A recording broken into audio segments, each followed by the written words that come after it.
I told my wife I'd been asked to do this, and basically she said, why? Which is quite a good answer, really, because I do wear Birkenstocks. I can't wear Birkenstocks at the moment because London has fucked my feet, which is quite an interesting situation. I love Nottingham Forest, possibly the most disappointing football team ever in the history of mankind. I love Queen. I am, like, insatiably obsessed with Queen. It's very bad, but only up until 1984. Anything after that, I don't like them. I love Monster Munch. I have a video of my son, who's 4, having his first ever Monster Munch. It was one of the greatest moments of my life. He was still speaking with a slight American accent there, and he goes, "They're so yummy, Daddy." And I was like, "Oh, God." But Monster Munch and Diet Coke are my thing. I absolutely adore the Real Housewives of basically all of them. One of the greatest pleasures I had was being in LA, and I met Ken, who's this person's husband. And I said, "I will pay $20 to your charity. Please have a photo with me." And it was epic. And I love my cat, and that is my cat, and that is, I did have her painted to look like that, and that stands in my house. So basically you're going, why the fuck am I here? And that is a very good reason. But then I thought, well, hang on, maybe there is another reason, and it's the fact that I'm old. I am 48. That is fucking ancient. And the reality is that means I either can't get another job, I'm so desperate to pay my mortgage, I daren't get another job, or I actually enjoy my job. And I enjoy my job. So this is about interesting, and I just thought the starting point might be, like, what the hell do I think is interesting? And for me, it's basically anything that stands a chance of fucking with the normal situation. Something that changes the way that brands or business or culture could look at the world. That, to me, is interesting. It might not always come off. In fact, most of the time it doesn't. But that's when it's at the point of madness or epicness, I'm happy. When I know something's good, I kind of weirdly feel a bit upset because I don't think we're pushing as much. But that, to me, when we get that, that's interesting. Nothing Beats a Londoner was interesting. I think the UX, where they created the insane button for Tesla, was incredibly interesting. I worked on the Virgin Atlantic Lounge. I'm still one of the proudest things I've ever done. I found that interesting. That was basically built around David Lee Roth of Van Halen in 1984, what his house would look like. That was the most interesting thing I've ever done. And I love this calculator. I love this calculator for a few reasons. The main one being my mum designed this calculator. But the reason why I think it's amazing is it was the first scientific calculator where she made every button have equal spacing. Because she saw me as a young kid as just tapping buttons to see what would happen. And she thought, how about I get kids to maybe fall in love with numbers by, instead of scaring them, let them go down rabbit holes. And she created this. Didn't work, only got 2% in Mrs. Kirk's maths exam, but I think that's an amazing way of how to look at stuff. The reality is that interesting work is born from interesting strategy. The problem is, interesting strategy gets impeded by a shitload of stuff. Clients change their mind, budget, situation, there's a million factors.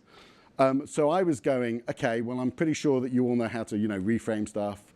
So what could we do? And what could I talk about? And I thought, well, there is one thing that I think we can all change.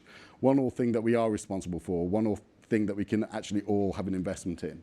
And it's acknowledging that interesting strategy is ultimately shaped by having an interesting life. That, to me, is it. I mean, my two speaking colleagues have said it more eloquently, but for me, that's basically it. And what's really important here is I do not want you to say curiosity. Curiosity is the lazy person. I absolutely detest when planners go, curious, curious. Go, no shit, it is not limited to planners. What I'm saying is throw yourself into it. Go and see where it goes. Don't have a plan, just really explore and just see what's going on. So I thought the best way I could do it is come up with 10 quick things that you could all do in your life that might help with that. Most of them you've probably heard already, so I'm going to repeat it just for added effect. The first one is follow brilliant strategists who aren't brilliant strategists. I am obsessed with Rihanna. I think Rihanna is probably one of the best business people on the planet. Follow people who are just amazing. Do not follow strategists.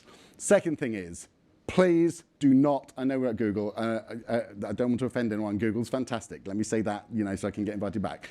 But please, planning is an outdoor job. Go and fucking spend some time outdoors. If you're just living in the zoo, you never actually get to find out what's really going on. If your bosses aren't letting you do that, that's a pain. But as we've heard, you can do it just going to work. just observing, just feeling the culture. This is my mum. I love that woman so much, and she has passed away, but she taught me so much, and that was the most important thing she taught me. Be interested in what other people are interested in. Don't go in waiting for the answer that you want. That's the most fucking selfish thing you can do. Just talk, find out, listen, see what's going on, actually care, empathize, understand. Even if you don't understand why they like it, it doesn't mean they're wrong, but just be interested in what others are interested in, not what you want them to be interested in. Try new shit all the time. And that could be anything. It could be reading new magazines. I mean, magazines, I think Russell originally said something like that, read a different magazine. And it's so powerful, and it's kind of freaky as well, because you go, whoa, some people really get into fish. But it's like, but those people live next door to us, you know? It's that old chestnut. I get really worried if I'm not making better mistakes. If I am literally being able to do this quite easily, I'm kind of worried. If my team come in and they can solve things quite quickly, I'm with you. It's like, what do you mean why have you been able to do that so quickly? Like, we have got to be trying to make bigger mistakes. Failure is a big issue. It's very hard for companies to accept failure.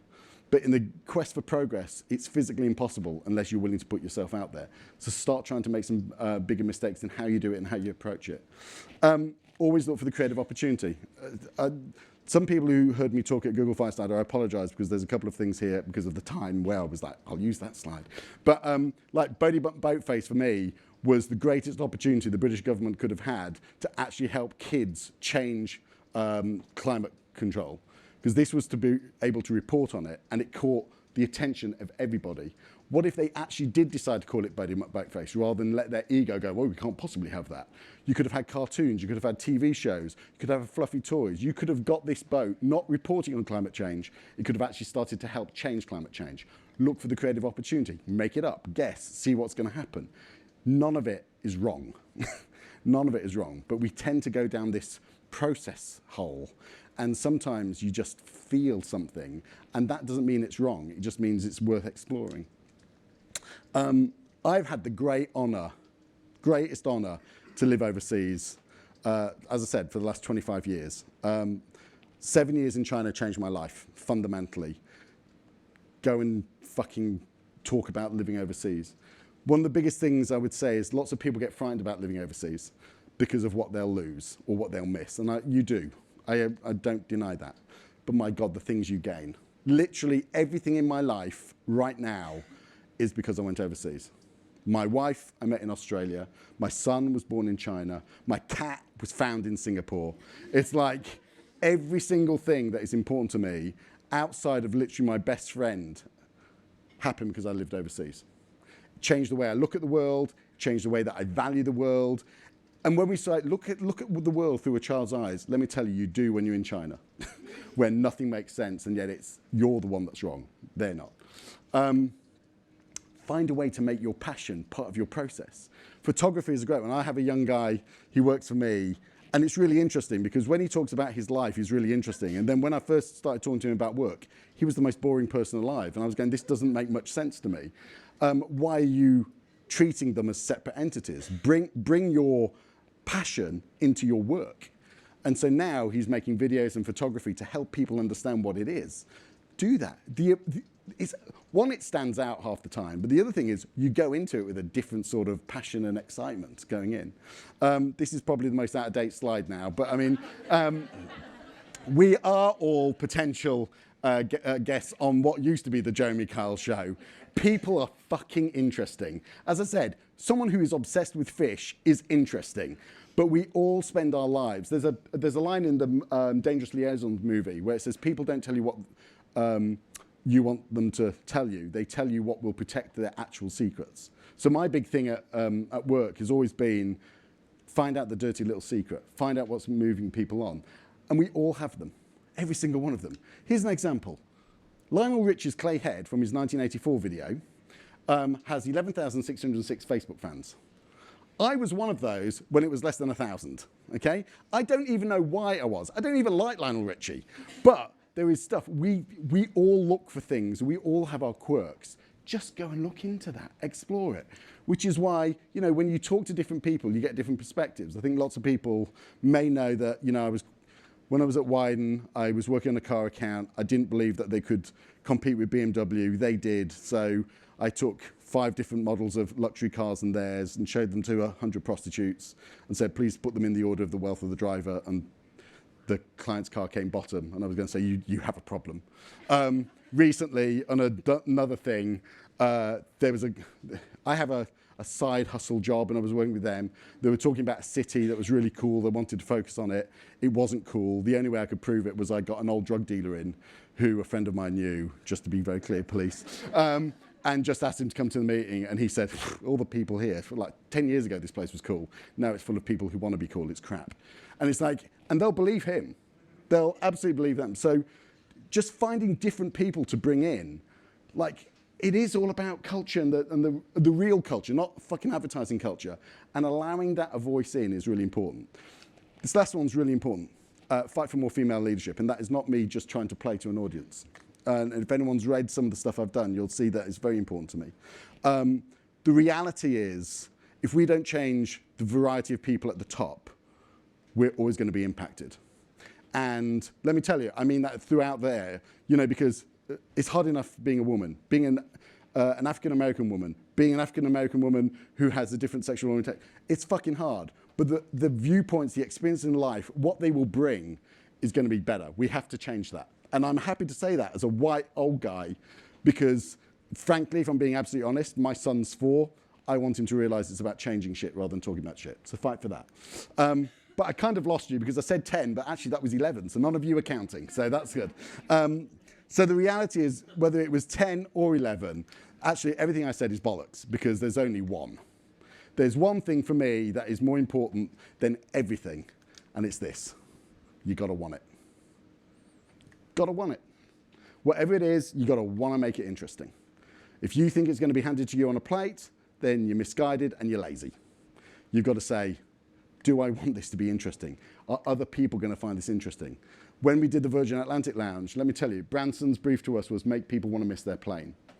Straight away, that was not build an airport lounge, commensurate with the values of the Virgin Atlantic brand. It was make people want to miss their plane. It created a different energy of what we wanted, but you have to want to make it interesting. None of that other stuff will happen if you don't want that.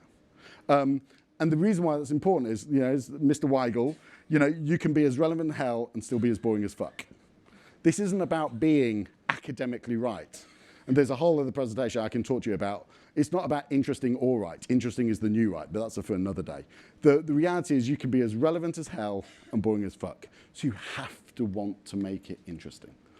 And if you think I'm a patronizing fuck, which is quite possible with a statement like that, let me leave you with the great Ricky Gervais. We're all fucking making it up. All of us. Some of us have got a lot more experience, but we're all making it up. I was very lucky. I started off my career at an agency called Hal Henry, probably the most progressive agency I've ever worked at. I was lucky I was at Wyden, which was always about culture. I'm lucky at RGA, which is always about finding ways to use tech to push the boundaries, but we're all making it up. All of us. So no one has the right to say you're wrong. They can challenge you, they can ask you questions, but you get to do anything you want. I really would encourage that. There are standards, there are values, but if you want to be interesting, you've got to want it. Nothing else is going to change that. And thank you.